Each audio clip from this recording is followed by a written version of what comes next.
Bonjour à tous, bienvenue à Anhée. Nous sommes à mi-chemin entre Namur et Dinan et je vous accueille dans les splendides jardins d'eau d'Annevoie. Ce domaine il est classé au patrimoine majeur de Wallonie et on comprend pourquoi. 12 hectares, 50 jeux d'eau qui sont éparpillés un peu partout dans le domaine. Alors imaginez que ces jardins qui datent du XVIIIe siècle ont été conçus par une seule famille, les de Montpellier, pour leur plus grand bonheur. On va partir à la rencontre des nouveaux propriétaires, mais également de tous ceux qui participent à l'âme de ce lieu. Nathalie va à présent à la rencontre du nouveau maître des lieux, dans la cour d'honneur du château qui a retrouvé ses couleurs originelles. Les pierres grises des façades ont disparu sous un enduit jaune pâle, comme jadis. Bonjour Ernest, Tom, comment allez-vous? Très bien, comme le temps. Comme le temps. Je me sens comme une princesse ici, là, quand on arrive dans cette belle cour, dans ce beau château. Hein. C'est magnifique, oui. C'est vous le propriétaire depuis 2017? Depuis 2017, en effet, oui. De tout ce petit paradis autour de nous. Qu'est-ce qui vous a donné envie justement de faire l'acquisition de cet endroit qui est juste incroyable? Alors c'est vraiment une passion. Hein. Depuis très longtemps, je m'intéresse aux bâtis anciens et au jardin avec mon épouse. Et donc lorsque ce domaine a été à vendre, eh bien, on s'est dit on y va, on va le restaurer.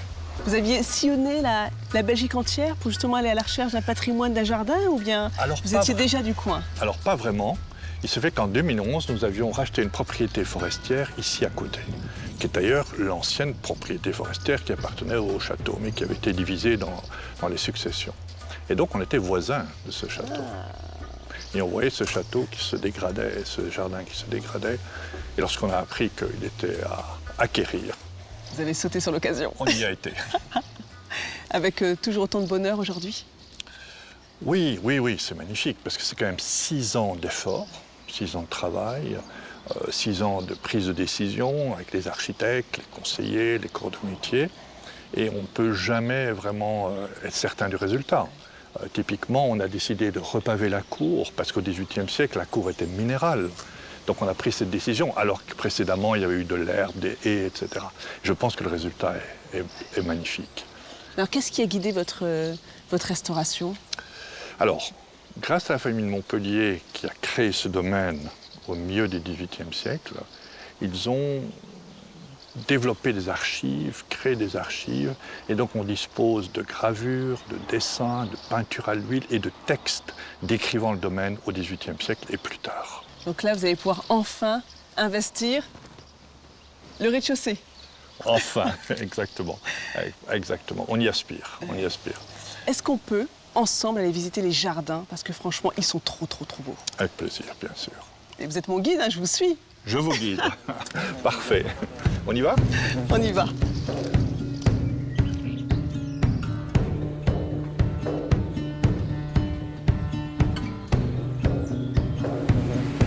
Puis là, on a devant nous tout un mur de fleurs, là. On l'appelle le mur fleuri. Hein. En fait, ça c'est peut-être l'exception dans cette partie du jardin, c'est qu'elle ne date pas du XVIIIe siècle, mais elle date des années 30.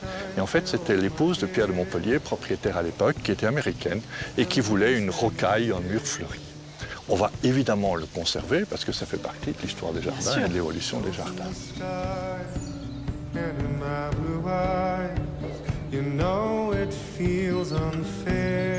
C'est agréable de se balader comme ça le long des bassins. C'est magnifique. Et puis ici, on a un point intéressant dans les jardins parce qu'en fait, on constate qu'il y a les deux styles du jardin. C'est vrai. On a d'une part le symétrique, régulier, le français, le bassin du Nénuphar avec des charmilles. Versailles. Voilà. Et à gauche, on voit une zone beaucoup plus sauvage. Or, le propriétaire aurait pu très bien rectifier, mais il a gardé cette zone sauvage. Pourquoi? Parce qu'on est en pleine évolution de l'art des jardins au XVIIIe siècle. On passe du jardin symétrique français au jardin irrégulier sauvage. Et Voltaire disait, dans ces jardins, il y a du peigné et du sauvage.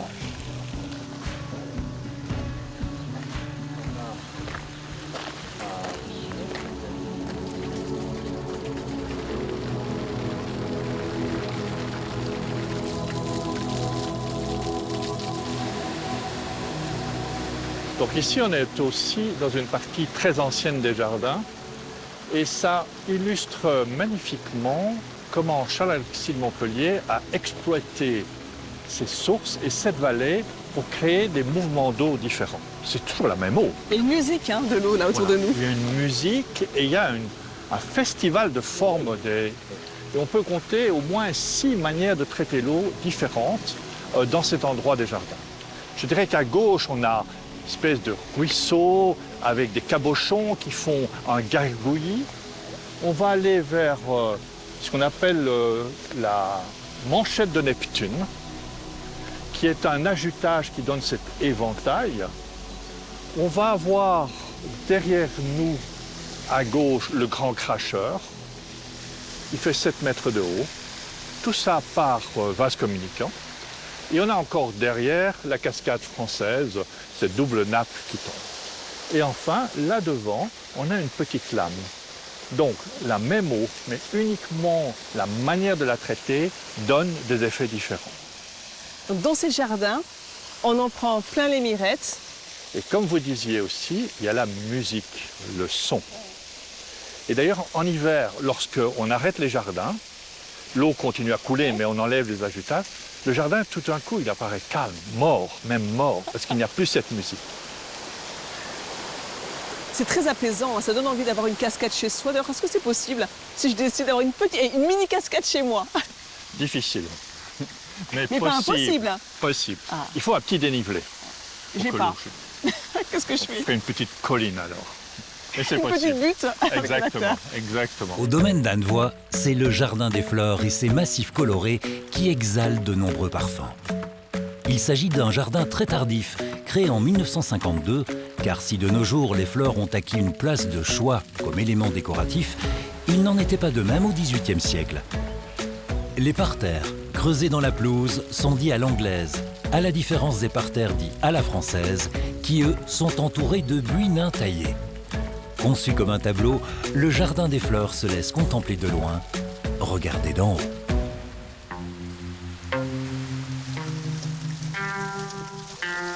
Bonjour Godefroy.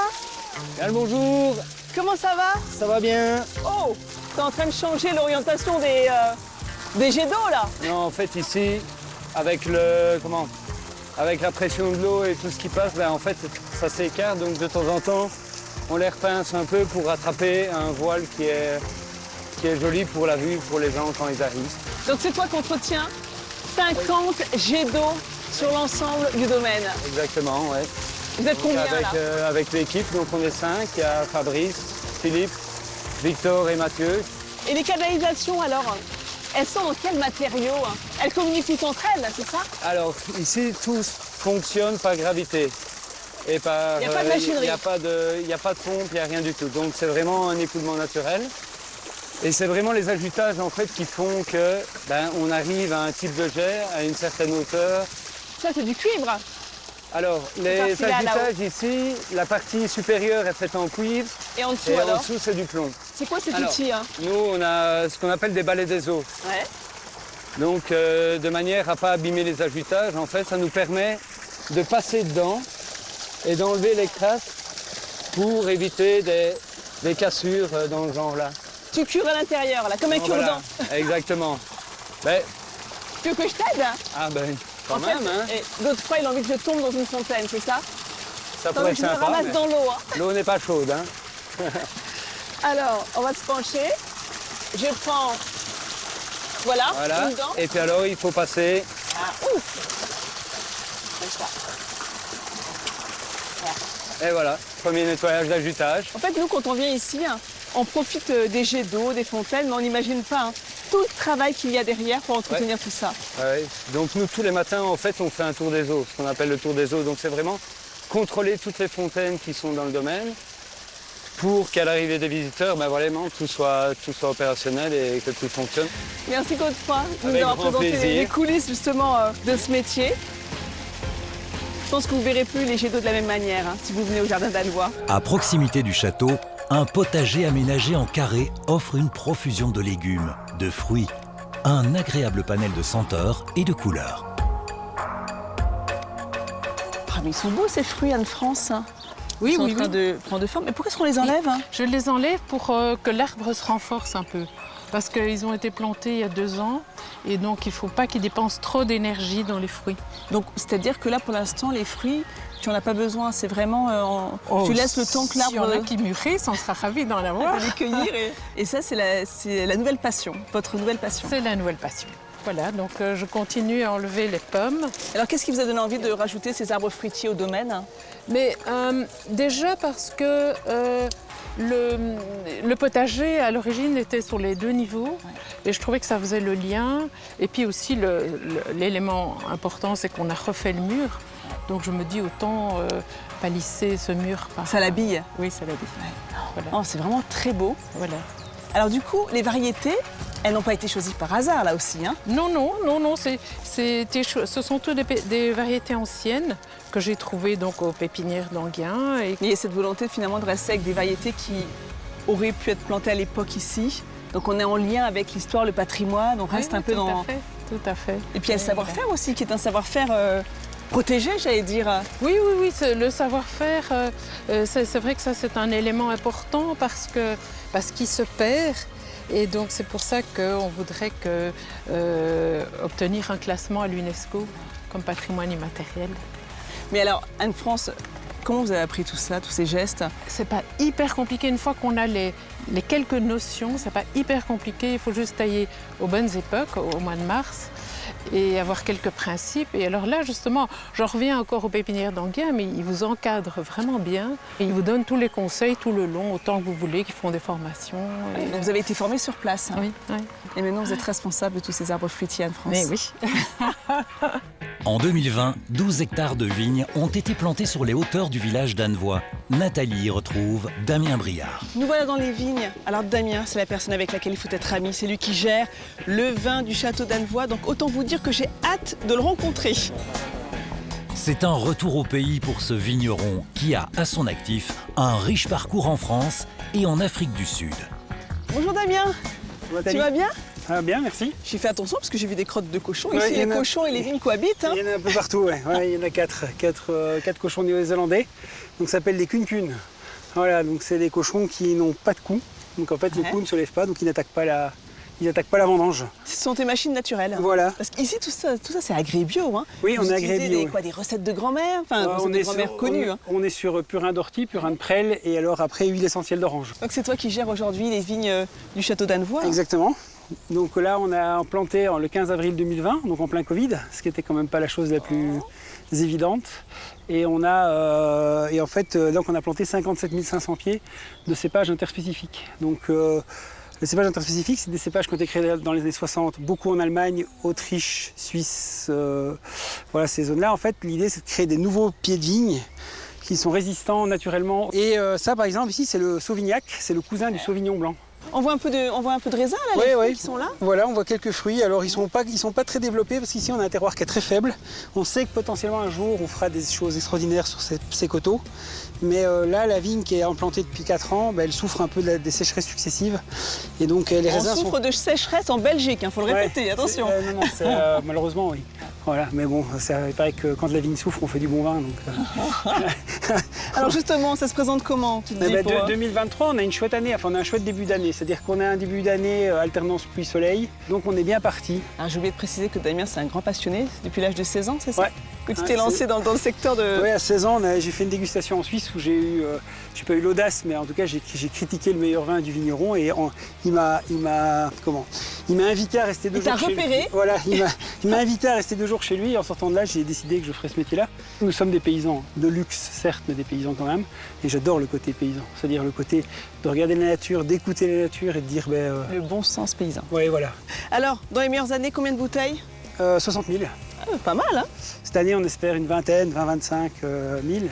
Voilà, donc dominante de blanc, puisqu'on a 10 hectares de blanc pour 1,5 hectare de rouge. Et d'ailleurs, la bonne nouvelle, c'est que quand on vient ici au château d'Annevoie, on peut les déguster. Ils sont en vente au château, à la boutique. Voilà, à la boutique des jardins. Ouais. Merci Damien. Avec plaisir. De nous avoir présenté ton terrain de jeu ici. Merci.